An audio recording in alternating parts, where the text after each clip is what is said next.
Badan Meteorologi, Klimatologi, dan Geofisika, BMKG, Stasiun Meteorologi Sem Ratulangi Manado mengeluarkan peringatan dini cuaca ekstrim untuk wilayah Sulawesi Utara, Sulut, pada Kamis, 26 Juni 2025. Berdasarkan analisis terkini, sejumlah wilayah di Sulut berpotensi mengalami hujan dengan intensitas sedang hingga lebat yang dapat disertai kilat petir dan angin kencang.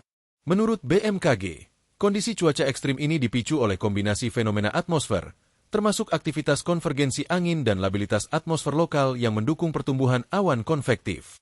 Anomali suhu muka laut di perairan Sulut yang berkisar antara 0,5 hingga 2,1 derajat Celcius juga meningkatkan penguapan, sehingga memperkuat potensi pembentukan awan hujan. BMKG melaporkan bahwa cuaca ekstrim berpeluang terjadi di beberapa wilayah, antara lain Manado, Minahasa Utara, Minahasa Selatan, Bolmong, Kepulauan Sitaro, hingga Talaut. BMKG mengimbau agar masyarakat tetap waspada terhadap potensi bencana hidrometeorologi seperti banjir, tanah longsor, dan pohon tumbang.